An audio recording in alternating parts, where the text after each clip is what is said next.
अस्सलाम वालेकुम, मैं हूं डॉक्टर तैयब। आज हम बात करेंगे ऑर्थो ट्रीटमेंट के बारे में, या जिसको आम अल्फाज में हम ब्रेसेस बोलते हैं। ख़ास तौर पे ये वीडियो मोस्टली पेरेंट्स के लिए है, क्योंकि पेरेंट्स को मैंने देखा है हमारे क्लिनिक में या इवन हर क्लिनिक में जाते हैं तो वो काफ़ी ज़्यादा कंफ्यूज्ड होते हैं अपने बच्चों की डेंटल जो उनकी प्रॉब्लम है, जो टीथ अलाइनमेंट को लेके हैं। फॉर एग्जांपल अभी बच्चों की वो एज हुई भी नहीं होती कि उनके दांतों के ऊपर गौर किया जाए, लेकिन वो काफ़ी ज़्यादा वरी होकर आते हैं कि डॉक्टर साहब इसका ये दांत ऐसे आ रहा है, कहीं ऊपर आ रहा है, ये स्पेस क्लोज तो हो जाएगी। तो खैर इन सब चीज़ों को आज हम इनके बारे में हम जो है आज डिस्कशन करेंगे, और मैं आपको बताऊँगा कि what is the right age, किसको कराने चाहिए, किसको नहीं कराने चाहिए, कब कराने चाहिए, कब वरी होना चाहिए, कब नहीं होना चाहिए।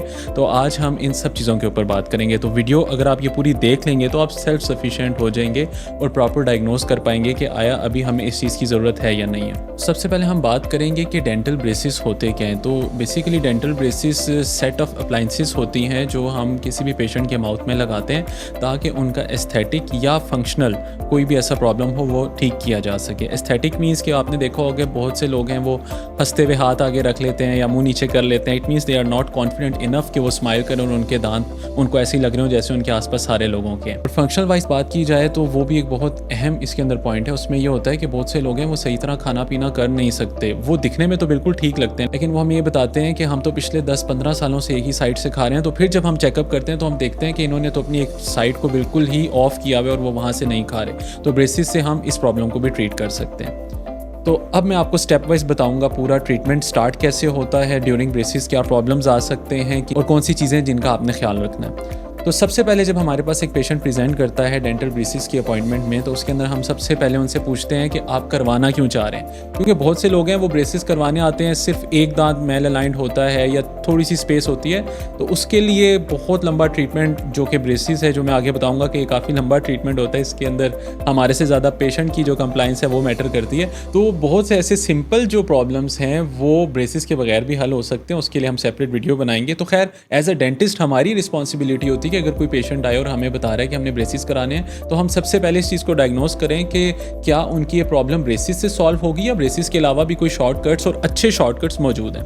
अच्छा, अब हमने ये डायग्नोस कर लिया कि येस पेशेंट नीड्स ब्रेसेस। अब व्हाट नेक्स्ट। तो अगर तो आप ये वीडियो देख रहे हैं और आप कहीं पे ब्रेसेस आपने अपना माइंड बनाया हुआ है कि मैं ब्रेसेस कराने जा रहा हूँ या जा रही हूँ या अपने बच्चे को लेके जा रहा हूँ, तो आपने 2 एक्सरेज तो करा के लेके जाना है। क्योंकि आपका वरना जो फर्स्ट विजिट है अगर आपने उस वक्त कराने हुए तो वो आपसे यही कहेंगे कि ये 2 एक्सरे करा लें। नंबर 1 OPG और नंबर 2 लैटरल सेफ, ये 2 एक्सरेज आप करा लेंगे। फिर क्लिनिक में आपके डेंटल इंप्रेशंस लिए जाएंगे, उनको प्रॉपर्ली स्टडी किया जाएगा, डायग्नोस किया जाएगा और फिर पूरा एक ट्रीटमेंट प्लान बनाया जाएगा।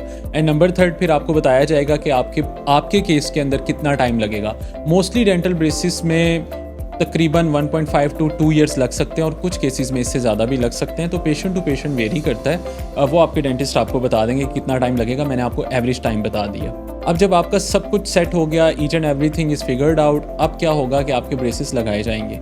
तो ब्रेसेस से आप फेमिलियर भी होते हैं। आप देखते हैं कि कुछ अजीब सी कुछ चीज़ें लगी होती हैं मुंह में जो स्टील की होती हैं, कुछ वायर्स होती हैं, कुछ लोगों के आप देख रहे होंगे रंग बिरंगे ब्रेसेस होते हैं, कुछ के सिर्फ मेटालिक होते हैं। तो असल में आपके फर्स्ट विजिट में आपका जब आपका सारा ट्रीटमेंट प्रोसेस हो जाता है, ट्रीटमेंट प्लानिंग हो जाती है, तो फर्स्ट विजिट में आपके जो मोलर्स हैं, जो आपके फर्स्ट मोलर्स और सेकंड मोलर्स हैं, या इवन फर्स्ट मोलर्स पर ही बैंड्स लगते हैं। फिर आपके हर दांत पे वो जो आपने देखा होगा ना जिनके ब्रेसेस लगे होते हैं कि वो मेटालिक ब्रैकेट्स जो होते हैं, उनको हम ब्रैकेट्स बोलते हैं, वो चिपकाए जाते हैं कॉम्पोजिट फिलिंग के साथ। और उसके बाद उनके अंदर वायर इंसर्ट कर दी जाती है, उनके अंदर स्लॉट्स बनी होती हैं और हर दांत पे हर ब्रैकेट के अंदर वो स्लॉट होती है जिसके अंदर वो वायर फिक्स हो जाती है और उस वायर को वहाँ सिक्योर करने के लिए फिर लाइगर्चेस लगाए जाते हैं। अब आपका फर्स्ट विजिट हो गया, आपके ब्रेसेस लग गए हैं, तो आपका जो कमिंग मंथ है वो बहुत ज़्यादा क्रूशियल है, उसको आपने अपने जहन में रखना है।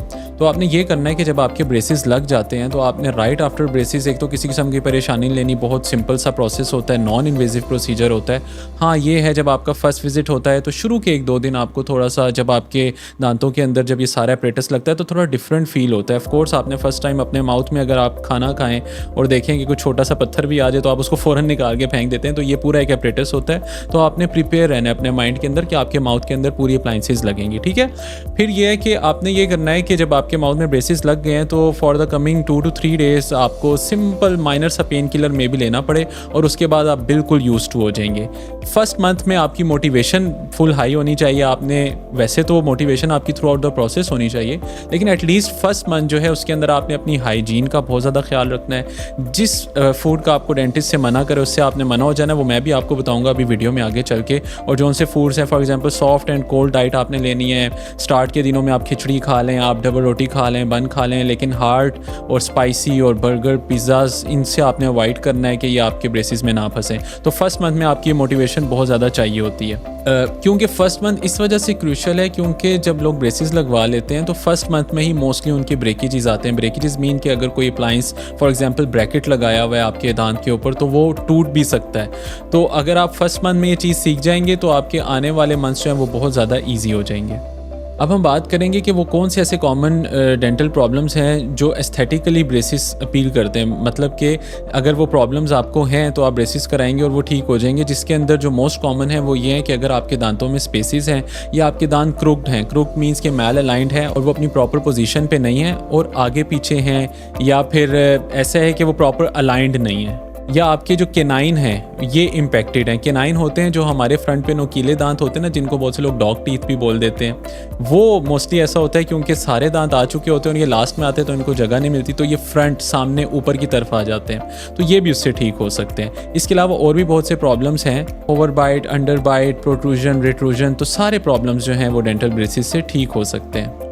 अच्छा, जैसा कि मैंने आपको बताया कि जो ब्रेसेस लगाने की जो बेस्ट एज है वो 12 to 15 ईयर्स है। वो इस वजह से है क्योंकि 12 to 15 ईयर्स के बीच में हमारा जो जॉ बोन होती है वो सॉफ्ट होती है और उसके अंदर टूथ मूवमेंट करना काफ़ी ईजी होता है। इसका ये हरगिज़ मतलब नहीं है कि आप इसके बाद ब्रेसेस नहीं करा सकते, लेकिन ये बेस्ट एज है। इसके अलावा क्योंकि इसके अंदर ग्रोथ स्पर्ट होता है, हमारी जॉ बोन काफ़ी तेज़ी से जो है वो एक्सपेंड कर रही होती है और ग्रो कर रही होती है, तो इसके अंदर भी जो हमारे जो ब्रेसेस हैं वो करना काफ़ी आसान हो जाता है क्योंकि चीज़ें काफ़ी आसान होती हैं। तो 12 to 15 is the optimal age to get dental braces.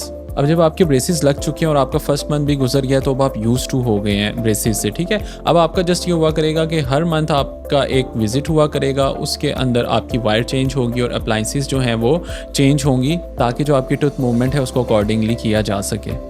जैसा कि मैंने आपको बताया कि फ़र्स्ट विज़िट के बाद थोड़ा सा पेन होता है, इसी तरह हर विज़िट में जब भी आपकी हैवी वायर या वायर चेंज होती है तो उसके अंदर में भी शुरू के 1-2 दिन थोड़ा सा डिस्कम्फर्ट या दांतों में टेंशन फील हो, उसके बाद पूरा मंथ बहुत इजीली गुजर जाता है अगर आप अपनी खाने पीने की जो हैबिट्स हैं उनको ठीक रखें। अब बहुत से लोगों का क्वेश्चन होता है कि क्या ब्रेसेस लगाने के बाद या ड्यूरिंग ब्रेसेस या उससे पहले क्या दांत निकाले जाते हैं या नहीं निकाले जाते।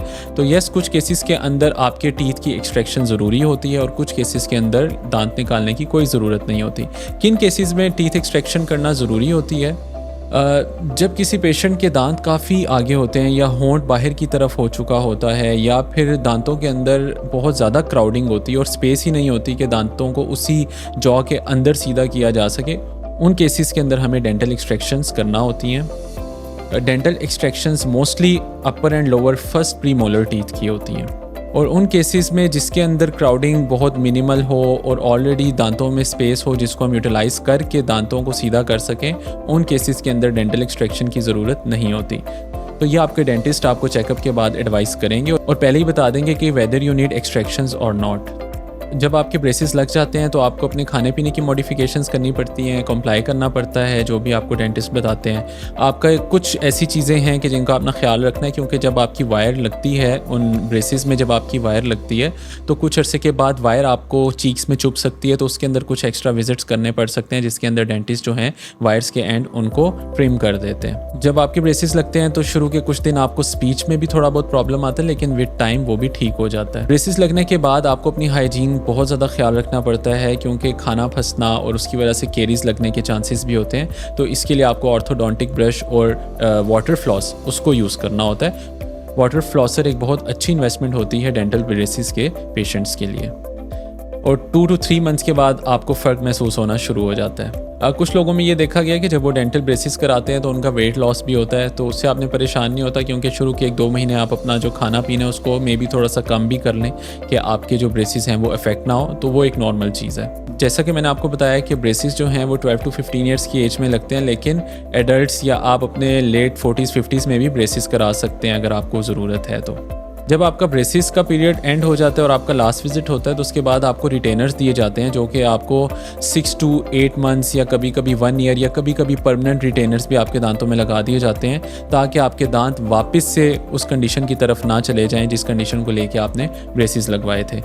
अब हम बात करेंगे डेंटल ब्रेसिस के चार्जेस के बारे में। तो वैसे तो ये केस टू केस वेरी करता है, लेकिन डिफरेंट क्लिनिक्स और डिफरेंट लोकेलिटी के हिसाब से 90,000 to 2,50,000 तक चार्ज किया जाता है और कुछ क्लिनिक इससे ज़्यादा भी चार्ज करते हैं। अगर डेंटल ब्रेसिस आपको कहीं से चुभ रहे हो तो डेंटिस्ट आपको एक ऑर्थो वैक्स भी देते हैं। वो वैक्स आप उस एरिया पे लगा देते हैं जहाँ पे आपको चुभ रहा है या जहाँ पे आपको डिस्कम्फर्ट हो रहा है। अब लास्ट में हम एक बहुत इंपॉर्टेंट बात करेंगे। जैसा कि मैंने आपको बताया कि डेंटल ब्रेसिस आपको 12 to 15 ईयर्स की एज में करवा लेने चाहिए, लेकिन आपको अपने बच्चों का जो चेकअप है वो एटलीस्ट 6 to 7 ईयर्स में ही करा लेना चाहिए, क्योंकि ब्रेसिस तो आपको 12 to 15 ईयर्स की एज में ही लगाना बेस्ट होता है। लेकिन जैसे ही आपका बच्चा 7 साल का होता है उसके बाद अगर आप उनका चेकअप कराते हैं तो कुछ ऐसी चीज़ें हैं वो अगर इन्हीं ईयर्स में करा ली जाएँ तो आगे चल के डेंटल ब्रेसिस का जो प्रोसेस है वो बहुत ईजी हो जाता है। फॉर एग्ज़ाम्पल, अगर आपका जो बच्चा है एक डेंटिस्ट है वो डायग्नोस कर लेता है कि इनकी जो जॉ ग्रोथ है वो प्रॉपर नहीं हो रही और इनका जॉ का साइज़ उतना नहीं है जितना इनके नीचे जो अभी दांत आएंगे जॉ के अंदर उनका साइज़ है और वो क्रुक्ड हो सकते हैं या मेल अलाइंड हो सकते हैं, तो फिर कुछ अप्लाइंसेस लगानी होती हैं जैसे कि एक्सपेंडर्स होते हैं जो जॉ को एक्सपेंड कर देते हैं और फ्यूचर में आने वाले दांतों को एक ऑप्टिमल स्पेस प्रोवाइड करते हैं ताकि वो आ सकें। और इवन अगर बाद में भी ब्रेसिस करने भी पड़ते हैं तो उस वक्त काफ़ी ईजी स्टेप्स होते हैं और एक्सट्रैक्शन से भी बचा जा सकता है।